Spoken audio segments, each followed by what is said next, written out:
Hello friends, आजच्या video session मध्ये आपण पाहणार आहोत इयत्ता 6वी भूगोल पाठ 6वा वातावरण या प्रकरणाचा आज आपण या ठिकाणी संपूर्ण स्वाध्याय पाहणार आहोत. चला तर मित्रांनो, आजच्या व्हिडिओ सेशनला सुरुवात करूया.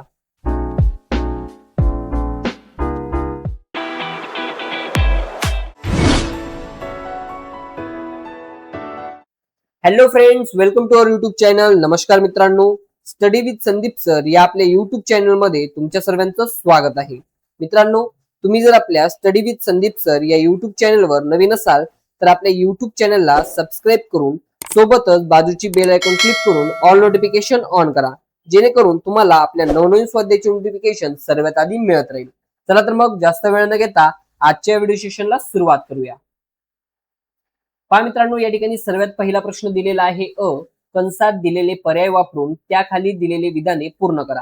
या ठिकाणी बघा, कंसात आपल्याला काही पर्याय दिलेले आहेत, ते पर्यायांचा वापर करून त्यांचा यूज करून आपल्याला विधानं पूर्ण करायची आहेत. तर या ठिकाणी पहिलं विधान दिलेलं आहे, वातावरणातील सर्वात थंड टिंबटिंब हा थर आहे. तर या ठिकाणी या प्रश्नाचं योग्य उत्तर येणार आहे, वातावरणातील सर्वात थंड मध्यांबर हा थर आहे. आलं लक्षात?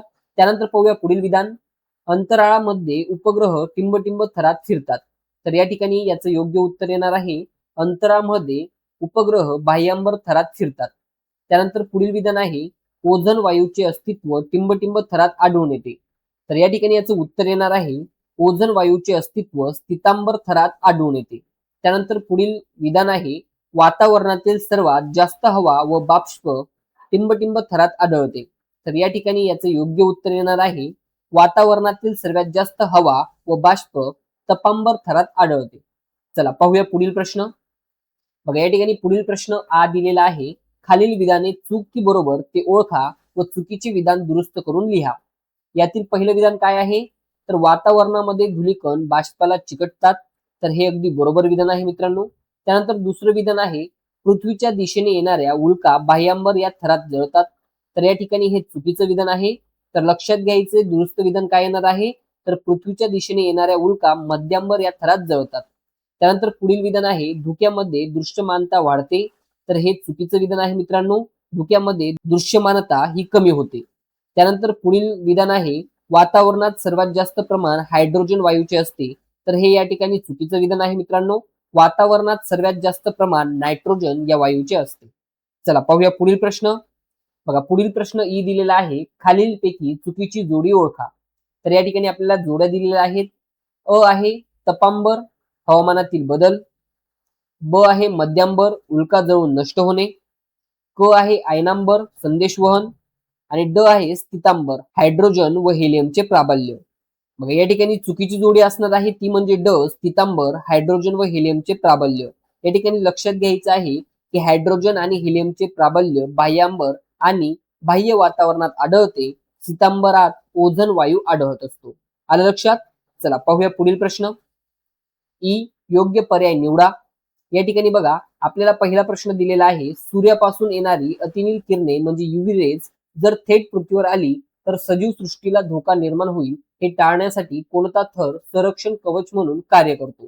तर या ठिकाणी आपल्याला चार पर्याय दिलेले आहेत. पहिला पर्याय आहे तपांबर, दुसरा आहे मध्यांबर, तिसरा आहे आयनांबर आणि चौथा आहे स्थितांबर. बघा, या ठिकाणी योग्य पर्याय असणार आहे ड स्थितांबर. लक्षात घ्यायचं आहे की स्थितांबरातील ओझोनचा थर हा संरक्षण कवच म्हणून या ठिकाणी कार्य करत असतो. चला पाहूया पुढील प्रश्न. बघा, पुढील प्रश्न प्रश्नांची उत्तरे लिहा. यातील पहिला प्रश्न दिलेला आहे, वातावरणाच्या थरांतील तापमानात होणारे बदल स्पष्ट करा. तर या ठिकाणी लक्षात घ्यायचंय कोणकोणते बदल होत असतात. तर तपांबर मध्ये भूपृष्ठापासून उंच जाताना तापमान कमी होत जाते.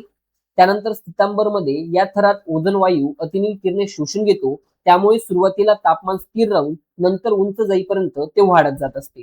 बघा, त्यानंतर मध्यांबर या थरात उंच जावे तसे तापमान पुन्हा वेगाने कमी होत जाते आणि ते सर्वात कमी असते. त्यानंतर आहे आयनांबर, मध्यांबराच्या वर उंच जावे तसे तापमान पुन्हा झपाट्याने वाढत जाते. त्यानंतर बघा मित्रांनो, पुढील प्रश्न दिलेला आहे, वातावरणातील धूलिकणांचे महत्व स्पष्ट करा. तर या ठिकाणी या प्रश्नाचं योग्य उत्तर असणार आहे, धूलिकणांभोवती बाष्प जमा होते आणि जलकण तयार होतात, त्यामुळे ढग आणि पर्जन्य म्हणजेच पाऊस निर्मितीची प्रक्रिया ही शक्य होते. बघा, त्यानंतर धूलिकणांमुळे सूर्यप्रकाशाचे विकिरण होते, ज्यामुळे दिवसा सर्वत्र उजेड पसरतो आणि सूर्योदयाच्या आधी व सूर्यास्तानंतर आकाशात रंगांची उधळण आपल्याला पाहायला मिळते. त्यानंतर पुढील प्रश्न आहे, वातावरणीय घटनांचा मानवी जीवनावर होणारे परिणाम उदाहरणासह स्पष्ट करा. या ठिकाणी या प्रश्नाचं योग्य उत्तर असणार आहे पाऊस. वर्षाव. योग्य पाऊस पडल्यास पिण्याचे पाणी उपलब्ध होते व शेती पिकते, पण अतिवृष्टी झाल्यास महापूर येऊन पिकांचे आणि मालमत्तेचे नुकसान होते. आलं लक्षात? त्यानंतर धुके व ढगाळ हवामान. धुक्यामुळे दृश्यमानता कमी होते, ज्यामुळे रस्ते, रेल्वे आणि विमान वाहतुकीत अडथळे निर्माण होतात आणि अपघात होण्याची शक्यता ही वाढत जाते. त्यानंतर वादळे. चक्रीवादळामुळे घरांची पडझड होते, झाडे व विजेचे खांब उपटून पडतात आणि जनजीवन विस्कळीत होते. आलं लक्षात? बघा मित्रांनो, या ठिकाणी जो काही आपला आजचा वातावरण या प्रकरणाचा स्वाध्याय होता तो आपण या ठिकाणी कंप्लीट केलेला आहे. तुम्हाला आपला आजचा व्हिडिओ कसा वाटला कमेंट्स करून नक्कीच सांगा आणि व्हिडिओ आवडल्यास लाईक शेअर सबस्क्राईब करायला विसरू नका. Thanks for watching this video friends.